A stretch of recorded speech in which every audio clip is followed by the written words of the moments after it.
Here are my top 25 current NBA players. My name is Josh, your enviers.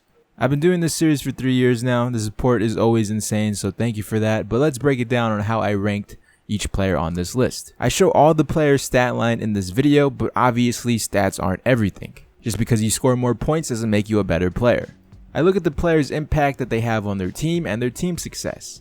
But once again, wins and losses aren't everything, considering some of the best players in the league are on some of the worst teams in the league. Certain players won't be on this list due to injury, so keep that in mind. At number 25, I have Mike Conley making the list. Last year he was injured, and the Grizzlies suffered because of that. But he's healthy as the time of recording, and the Grizzlies have a shot of making playoffs, but realistically probably won't considering how stacked the West is. He only played 12 games last year, but right now he's back like he's never left. Will he finally be an all-star this season? At 24, I have Bradley Beal, the best player on the Washington Wizards this season. The Washington Wizards should be in the playoffs, but they aren't. And throughout all of the injuries and drama-filled season they've had, Bradley Beal seems to be the only consistent player, putting up a relatively similar stat line as last year, just 1 more point currently. It'll be interesting to see if any trades happen for the Wizards. At 23, I have Andre Drummond. He's always leading the team in rebounds, and he's upped his game offensively this season by going from 15 points per game to 17 points.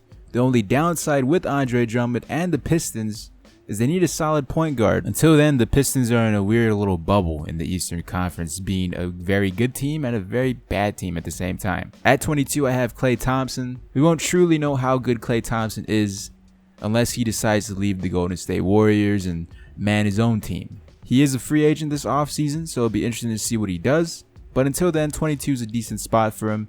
All things considered, he's putting up the same stat line except for his 3-point percentage has gone down. At 21, I have Victor Oladipo, who's been hurt for the Indiana Pacers, but at the same time, looking to build upon last season's success and have the Pacers be a top 3 team in the Eastern Conference. Last season was his breakout year, averaging 23 points and over 2 steals per game, and he hasn't had the chance yet to build upon that even further, but still one of the best two-way players in the league.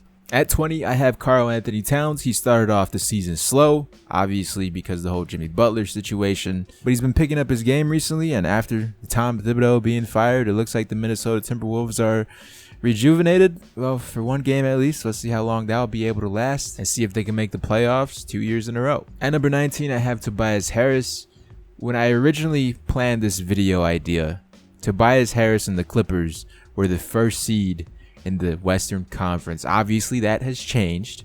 Are the Clippers for real? They look like a great regular season team. Tobias Harris has taken leaps within his career, first with the Orlando Magic, and then now finding a home with the Clippers, averaging career highs of 21 points per game and 8 rebounds. At 18, the man he was traded for, Blake Griffin. I touched upon this when talking about Andre Drummond. The Pistons are just 1 good point guard away from being great, and Blake Griffin is currently scoring a career high in 25 points per game. He's transformed how he plays the game of basketball, shooting more threes, facilitating more, and yet the Pistons are still in a bubble. At number 17, Nikola Jokic. Denver has been a surprisingly sneaky good team this season and are currently the first seed in the Western Conference. We'll see how long they're able to hold on to that. Jokic has emerged as one of the best centers in the league. So far each year, he's been getting better and better, and so have the Denver Nuggets. At 16, Chris Paul. He's been injured. It's been a down year for him after getting the max contract with the Rockets, and the moment he goes down, James Harden is playing like an MVP caliber player once again, and the Rockets are winning. Come playoff time, the Rockets are going to need Chris Paul to step it up, because just looking at his level of play, it's not the same Chris Paul as it was a few years ago, and that contract is looking like a mistake. However, having a down year or not, still one of the elite point guards in the league. 15, I have Kemba Walker. You gotta feel bad for Kemba, right? Because he's trying to will this team into the playoffs this season, and it may or may not be likely. They have a bunch of terrible contracts, and Kemba is having one of the best seasons offensively he's ever had. He just needs help. Anybody. Help Kemba Walker. At number 14, Kyrie Irving. Kyrie isn't having a down year, but the Celtics aren't winning. They're not being the team that we expected them to be this season. He's averaging 23 points per game, 6 assists, 5 rebounds, and Sheck West made a horrible song about him. At number 13, DeMar DeRozan. He was traded from the Raptors to the Spurs, and he's been playing great for the Spurs so far. It's crazy to think he got his first triple-double against the Raptors. Although there's only 1 assist difference from last year and to this year so far, DeMar DeRozan has shown that he's an extremely capable playmaker, and the trade honestly might have helped both teams. Jimmy Butler, honestly, the drama surrounding him with the Minnesota Timberwolves have overshadowed how good of a player Jimmy Butler has been this year. From beating the Timberwolves starters with the bench players, a lot of things he does doesn't show up in the box score, but he brings the defense. And although there seems to be a stigma this year of how he's the problem with every team, he's having a great year, and if he stays with the Sixers, hopefully they can make some noise come playoff time. At number 11, Joel Embiid, Jimmy Butler's teammate. He's been making big steps this year, becoming one of the best centers in the league. He can do everything. He can protect the rim, he can shoot threes, currently averaging 26 points per game, 13 rebounds. Just gotta trust the process. At number 10, I have Damian Lillard, one of my favorite point guards in the league. A lot of people say he's underrated, but in reality, I think he just plays for a very average team, the Portland Trail Blazers. I say average, but at the same time, yes, I know they were the 3rd seed last year and got swept in the playoffs. He just doesn't really have that much help. I mean, he has more than Kemba, but just an okay team. At number 9, Russell Westbrook. A few years ago, I had him number 1. He was making history, averaging a triple-double, and now he's been doing it for almost 3 years. What he's doing is amazing, but at the same time, he's taken a step back and let his teammate, Paul George, take control. Has terrible shot selection, but at least the Thunder are currently winning, and is rocking a career-high 2.5 steals per game. At number 8, Paul George, Westbrook's teammate, who is having an MVP season, would you say? That is, unless I didn't have 7 guys in front of him. But he's averaging career highs, leading the Thunder, 26 points per game, 8 rebounds. He's found his groove with the Thunder this season. At 7, Anthony Davis. I feel bad for Anthony Davis, but at the same time, you know, he's the one that accepted that max contract with the Pelicans. Still, the player that he is and the number he puts up for the team is absolutely amazing, and we'll see what happens in the next few years if he stays a Pelican. At 6, I have Kawhi Leonard, who was hurt last year, air quotes on hurt. So far, leading the Raptors to a top seed in the Eastern Conference, averaging 26 points per game, 8 rebounds, playing defense. A very interesting time for some of the top guys in the league with their deals expiring, Kawhi Leonard being one of them. Free agent this offseason, we'll see what he does. At 5, I have Kevin Durant. Mind you, these are the 5 best players in the league. It's hard to put one over the other, but Kevin Durant kind of crumbled with the whole Draymond Green beef. He didn't seem to be the leader for the Warriors at that time.